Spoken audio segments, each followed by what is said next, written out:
Hello to all Vika salespeople. My name is Andreas Ifland from Dale Carnegie.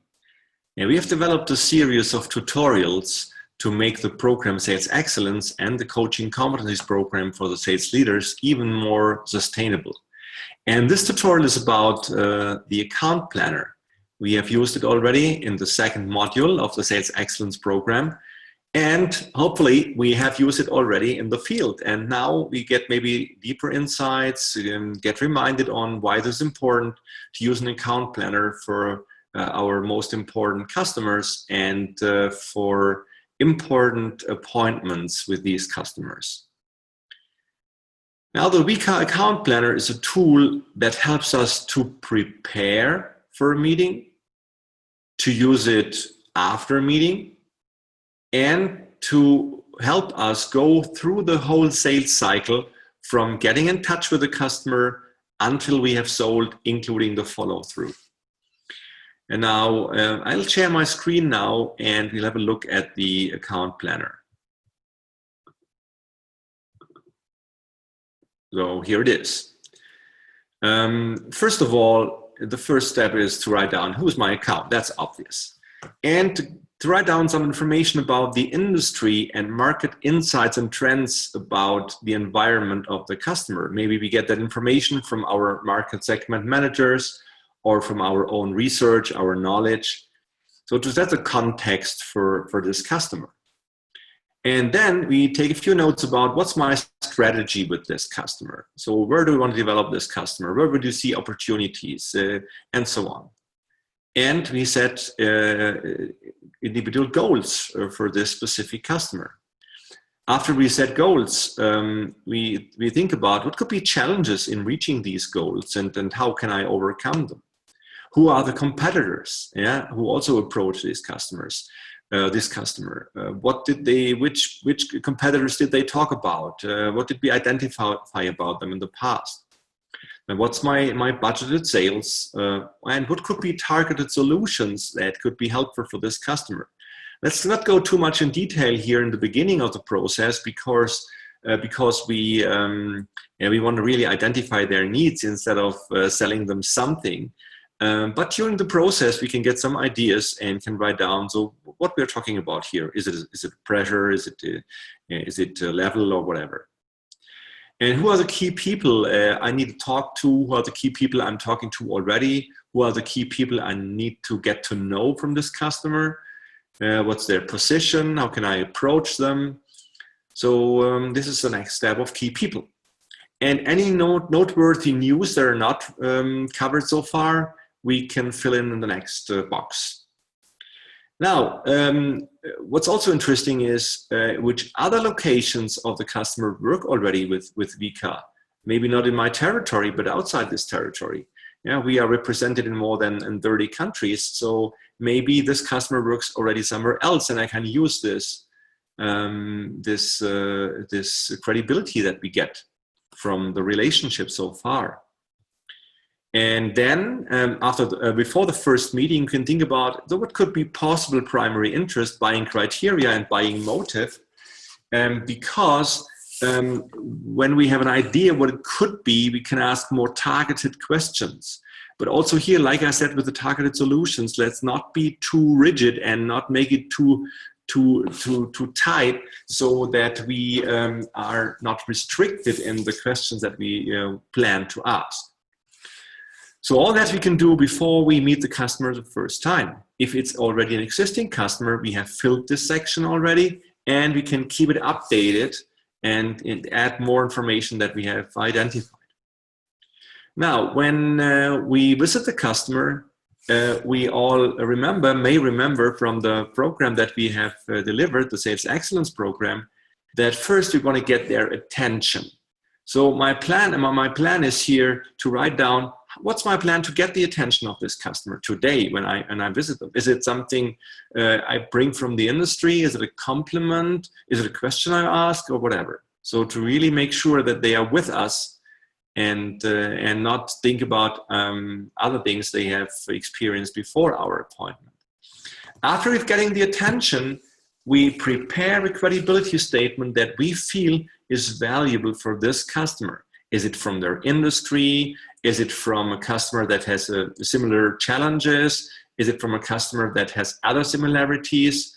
Yeah, so to make sure that the credibility statement somehow fits to this customer and not using the same credibility statement all the time.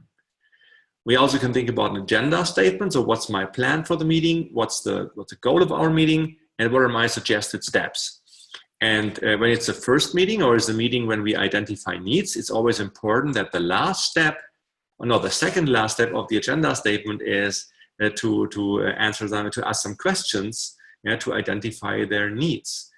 And then at the end we say something like, and at the end of the conversation, let's talk about next steps.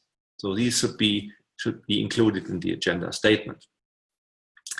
Now, in the credibility statement, ideally at the end, we have sold the value of asking questions and have asked them, is it okay to ask some questions to identify if similar results are possible for you?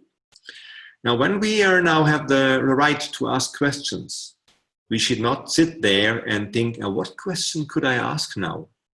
So let's really prepare some key questions about the as is, the should be, the barriers, and the payout. Especially the as is and the should be, we should prepare strong questions based on our experience on this industry, on this type of customer. So that we identify what's the real pain or what could be a possible pain gain we can provide. And the barriers and the payouts questions are always very similar. So the barrier question in the past is, what was holding you back so far from reaching the should be? And the barrier questions of the future could be, let's imagine both of us decide to work together. What could be barriers that come in our way? For example, my boss doesn't like you or whatever it is. And the payout, so imagine you reach the should be, what could be possible payout or benefits for the company and for you personally. And it's important that this is based on the should be, not based on working together, because the should be first is so far independent from us. It's what they want to reach. Now, here's now two possibilities. After we have identified the interest areas, we can say, okay, now here's a possible solution if it's a smaller solution. Or we go back and say, thank you for giving me all that information that helps me to develop a solution. I will sit together with a team of specialists and we will develop a solution and come back in 2 weeks. So then we can discuss the solution that I will bring. In the first case, we continue the conversation. In the second, we go back.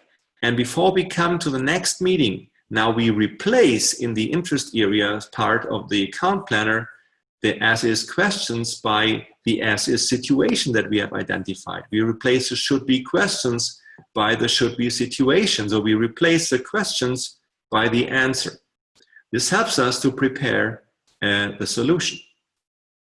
Now, let's say we come back, we quickly summarize, we again get the attention, we get use another credibility statement, we provide an agenda statement, and then we summarize what we've learned in the first meeting. So we say, what I learned in the first meeting about your current situation is, the plan where you want to go is, what you was holding back so far is, and you expect to get out of this, that and that, for the company and for you personally.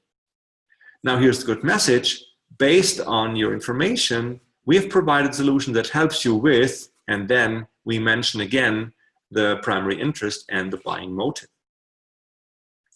Now, when we provide solution, this can be a big solution, and we break it down into different solution units. So we always mention a fact, so that our whole solution is not based on claims, but on facts. And then from every fact, we develop a benefit for customers in general, and then we apply it, the application part, to the specific information that we got from this customer in this situation. For example, the benefit for customers in general can be saving costs. And in your case, we have identified that when the shutdown reduces by 50%, you can save $100,000 a year, yeah, based on the conversation that we had in the first meeting. And then we need to provide some evidence, so it could be references from other customers, some statistics, some demonstration, whatever. And from time to time, not after every solution unit, but from time to time, we use a try and close and say, so how does it sound so far? What do you think about it so far, to really understand what are their thoughts? Yeah. And after we have developed the solution, and before we go to the customer, we think about what could be possible objections that we may expect. Yeah? So we always hear the same kind of objections. So let's think about what could come up here, which objections could come up here, and how do I want to handle it? Which one I need to deny? Which one I need to admit and use maybe the structure of past, present, future to overcome it? So something like, yeah, really, we had a challenge with the delivery in the past. What we have done is that and that. And so we are sure in the future, this will never happen again, or the probability will much, much lower. Or we need to reverse it and they exactly that's the reason why you should buy it. This is, for example, when people struggle with time or money investment, and we can help them saving time and money. That should be the reason why they should buy. And we always need to explain it. Yeah? And after have explained it, we again use a try and close. And now we should ask a closed-ended question like, so does it answer your question, or is it convincing? Yeah? Can we move forward? And then before we ask for commitment, we want to use a value summary. And the value summary consists of 3 steps, and all 3 of them should be mentioned here in the motive and commitment part on the value summary box, because we can develop it already when we have developed our solution, because it approaches the primary interest and the dominant buying motive. So first of all, we summarize and said, so let's summarize. You said your most important reason why you're looking for a solution is saving costs. Is that correct? Yes, and we need for an answer for that. And we have seen that our solution helps with saving costs. Yeah, do you agree on that? Yes. Okay, now we got their mind and they understood. Now after that, we provide a word picture that helps to approach the customer also on an emotional level. And it sounds like, let's imagine, and then we let the solution have been implemented already. So we imagine the solution has been implemented already and see the emotional impact and paint a picture of it. Now we have covered that in detail in the program. And then after they said, oh, wow, that sounds great. And then it's my plan here to write down, what's my commitment strategy? Do I ask a direct question or an alternative question, or a next step, or whatever it is? Important is to use the account planner to be prepared for that. Plans always can change, but the better I am prepared, the better I can adapt my strategy to the changes instead of being totally surprised by what happens. And then I can also plan what's my follow through.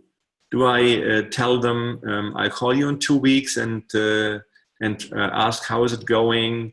I will now make sure that delivery will be on time, whatever it is, or if there's any test that will be done. So that's my plan for the follow through. Yeah. Now, when we summarize the whole thing, is this account planner helps us first of all to prepare for meetings with customers, and then to understand or to remember what we talked about. And through the whole process, we can fill more of these boxes. And in the next sales, we can, the next conversation, the next topic, the next, let's say, solution, we can go back to the account planner and think what we talked about last time, what were their primary interest, buying motive, and learn more about the customer over time, and have really a good filing of information. Yeah. So the account planner is from what we heard from people who used it on a regular basis at Vika, It's one of the most important keys to success, becoming even more successful, selling more, higher prices, and shortening the sales cycle. If you have additional questions, don't hesitate to talk to your sales leader. And I'm sure he will also talk from his side with you about the account planner. This was Andreas Iffland from Dale Carnegie, and I wish you good luck in application.